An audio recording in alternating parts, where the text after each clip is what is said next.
ਅਗਲੀ ਖਬਰ ਦੇ ਵੱਲ ਵਧੀਏ ਤੇ ਪਾਕਿਸਤਾਨ ਬਾਰੇ ਆਪਾਂ ਲੰਘੇ ਦਿਨਾਂ ਦੇ ਵਿੱਚ ਪ੍ਰੋਗਰਾਮ ਜਿੰਨੇ ਵੀ ਕੀਤੇ ਨੇ ਉਹਨਾਂ ਦੇ ਵਿੱਚ ਆਪਾਂ ਤੁਹਾਨੂੰ ਅਪਡੇਟ ਦਿੰਦੇ ਰਹੀਦਾ। ਪਾਕਿਸਤਾਨ ਦੇ ਵਿੱਚ ਹੁਣ ਇੱਕ ਵਾਰੀ ਜਿਹੜੇ ਇਮਰਾਨ ਖਾਨ ਦੀ ਪਾਰਟੀ ਹੈ ਉਹਨਾਂ ਨੇ ਜਿਹੜੇ ਇਸਲਾਮਾਬਾਦ ਦੇ ਵਿੱਚ ਰੋਸ ਮੁਜ਼ਾਹਰੇ ਕੀਤੇ ਜਾ ਰਹੇ ਸੀਗੇ ਉਹਨਾਂ ਨੂੰ ਮੁਲਤਵੀ ਕਰ ਦਿੱਤਾ।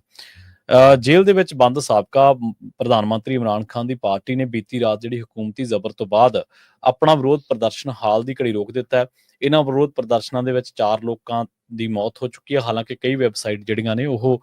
8 ਲੋਕਾਂ ਦੀ ਮੌਤ ਹੋਣ ਬਾਰੇ ਵੀ ਦੱਸਦੀਆਂ ਨੇ ਤੇ ਤਕਰੀਬਨ 60 ਦੇ ਕਰੀਬ ਜਿਹੜੇ ਬੰਦੇ ਨੇ ਉਹ ਜ਼ਖਮੀ ਹੋ ਚੁੱਕੇ ਨੇ, ਜਦੋਂ ਕਿ ਪਾਕਿਸਤਾਨ ਦੀ ਤਹਿਰੀਕੇ ਪਾਰਟੀ ਨੇ ਪਹਿਲਾਂ ਦਾਅਵਾ ਕੀਤਾ ਸੀਗਾ ਕਿ ਉਹਨਾਂ ਦੇ ਸੈਂਕੜੇ ਕਾਰਕੁਨ ਮਾਰੇ ਜਾ ਚੁੱਕੇ ਨੇ। ਇਸ ਤੋਂ ਇਲਾਵਾ ਇਹਨਾਂ ਰੋਸ ਮੁਜ਼ਾਹਰਿਆਂ ਦੀ ਅਗਵਾਈ ਕਰ ਰਹੇ ਇਮਰਾਨ ਖਾਨ ਦੀ ਪਤਨੀ ਬੁਸ਼ਰਾ ਬੀਬੀ ਤੇ ਖੈਬਰ ਪਖਤੂਨਖਵਾ ਦੇ ਮੁੱਖ ਮੰਤਰੀ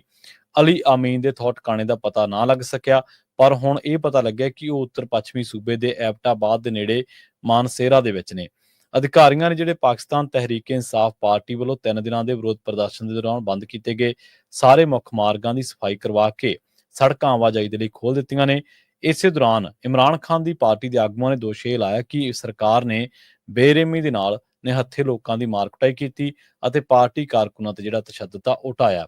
ਇਸੇ ਤਰ੍ਹਾਂ ਇੱਕ ਖਬਰ ਹੋਰ ਸੀਗੀ ਜਿਹਦੇ ਵਿੱਚ ਇਹ ਗੱਲ ਕਹੀ ਗਈ ਸੀ ਕਿ ਰੋਸ ਮੁਜ਼ਾਹਰਿਆਂ ਦੇ ਦੌਰਾਨ ਹਿੰਸਾ ਦੇ ਵਿੱਚ ਨੀਂ ਫੌਜੀ ਬਲਾਂ ਦੇ 4 ਜਵਾਨ ਅਤੇ 2 ਪੁਲਿਸ ਮੁਲਾਜ਼ਮ ਮਾਰੇ ਗਏ ਨੇ, ਜਦਕਿ 200 ਤੋਂ ਵੱਧ ਸੁਰੱਖਿਆ ਜਿਹੜੇ ਜਵਾਨ ਨੇ ਉਹ ਜ਼ਖਮੀ ਹੋਏ ਨੇ। ਇੱਥੇ ਹਿੰਸਾ ਹੋਈ ਸੀ ਜਦੋਂ ਤੇ ਉਸ ਤੋਂ ਬਾਅਦ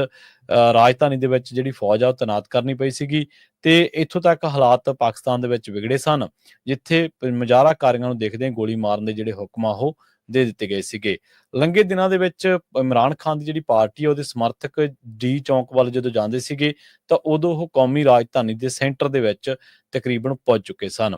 ਇਸੇ ਦਰਮਿਆਨ ਰੇਡੀਓ ਪਾਕਿਸਤਾਨ ਤੋਂ ਇਹ ਵੀ ਖਬਰ ਨਸ਼ਰ ਹੁੰਦੀ ਹੈ ਕਿ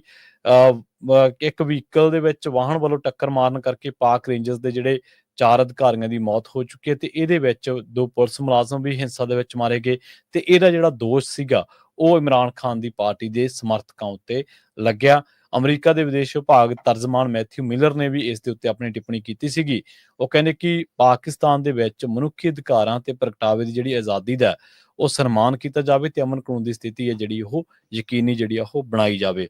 ਦੂਜੇ ਪਾਸੇ ਸ਼ਾਹਬਾਜ਼ ਸ਼ਰੀਫ ਜਿਹੜੇ ਕਿ ਪਾਕਿਸਤਾਨ ਦੇ ਪ੍ਰਧਾਨ ਮੰਤਰੀ ਨੇ ਉਹਨਾਂ ਨੇ ਕਿਹਾ ਕਿ ਜਿਹੜੇ ਲੋਕ ਹਿੰਸਾ ਕਰ ਰਹੇ ਨੇ ਉਹ ਬਹੁਤ ਮਾੜਾ ਕਰ ਰਹੇ ਨੇ।